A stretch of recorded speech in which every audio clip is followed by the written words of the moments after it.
I put my hand up and I said, I need you to stop. I think I could have cancer. He just told me that we're going to be doing a biopsy.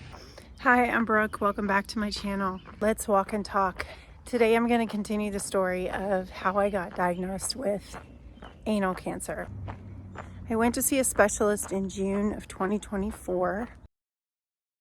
I understand doctors have a really hard job. They're human.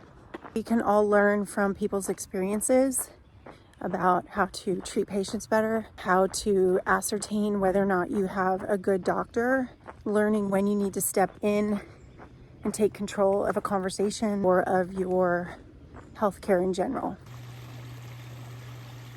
In my first visit with the doctor, I did have to take control of things to get what I thought was good care. He comes in the room, he sits down, he's very authoritative, I would say, in his tone. He is quite a bit younger than me. I remember just briefly explaining why I was there. I think I said something like, I've had this chronic problem. I probably said hemorrhoids. I think we talked about bleeding. He starts in on a sort of a mini lecture on hemorrhoids. Reasons why you can't do surgery, the pain that you would experience if you ever were to do surgery is greater than childbirth. I'm sitting there having an incredible amount of anxiety because, like I said before, this had been going on for years. What if I'm going to deal with this pain every day for the rest of my life? What if it's not going to get better? What if it's going to get worse? This was all anxiety I had. And so while he's telling me this gloom and doom story, these worst case scenarios, I just felt it rising up in me that he needed to stop. I put my hand up and I said, I need you to stop.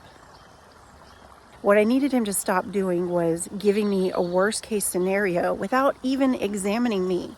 So that was the biggest issue I had in that appointment. Is the whole reason I was there was to have a specialist look very closely at what I was dealing with and give me their opinion, their professional medical opinion, not to sort of judge me based on my appearance, I'm sure my age, whatever it is, and then decide what he needs to tell me without even examining me. Of course, I'm not a doctor, but that seems like good medical practice 101, that you take in what your patient is saying, then you do an exam. And after the exam of your patient, you come back and you tell them the full picture of what you're putting together as a specialist, as an expert. When you're dealing with something like hemorrhoids or anything in that part of your body, when I'm sitting there in front of you, you can't see it. You have to take a closer look. Take a light, take a camera, get in there, look closely, and figure out what's going on. I didn't want to hear worst case scenarios. And I believe I started crying at that point. I was losing hope in the moment and also becoming incredibly frustrated. These are thimbleberries and they are so incredibly good, but just a tiny taste. That's so good. Everybody's going to come away with a different opinion of their doctor.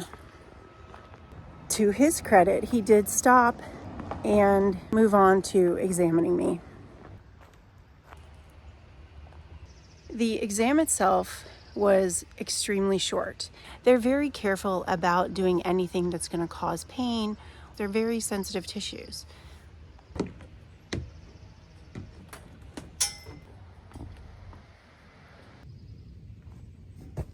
After he examined me, he noted that there was a lot of inflammation, and the next step was to prescribe me a special compounded zinc oxide type of ointment. Over the course of 10 months, I probably saw him 5 times.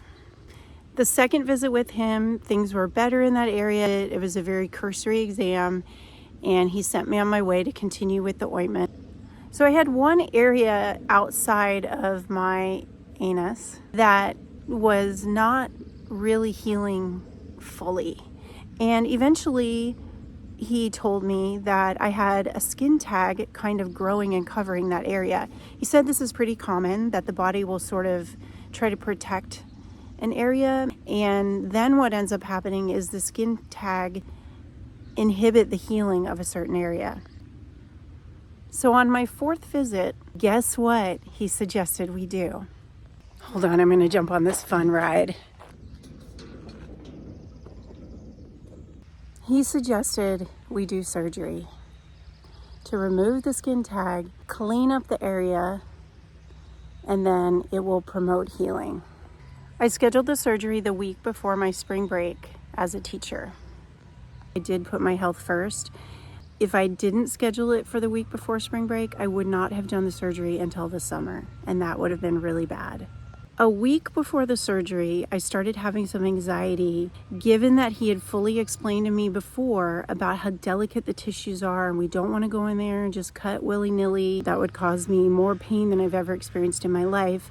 I started thinking, is he sure that it's just a skin tag? Is he sure he should go in there? I called his office and said, I need to see him again. They pushed back and said, we don't have any appointments. And I said, no, I need to come in and see him. You can't take no for an answer if you know that something's urgent. I did still feel a little bad about pushing myself in there and saying, this is urgent, I need to see him, and I need to just chill out a little bit. In the end, they scheduled me for the appointment, and I came in and saw him, and I said, look, I'm just having some anxiety about what we're doing. I want you to take one more look because I just want to make sure that what you're planning to do is what we should be doing. I had some pain in that area that I hadn't really experienced before. It just felt different. Something wasn't right. So we sat down after he examined me, and he said, yes, the surgery is still appropriate. Then he said something we've never talked about before. He said, we will be sending those tissues off to pathology for review. But it would take a few days for the results to come back. We were talking about sending those tissues off to look for cancer. I came out of that appointment, I called my boyfriend, and I said, I think I could have cancer. He just told me that we're going to be doing a biopsy. He's never mentioned a biopsy before, not a single time.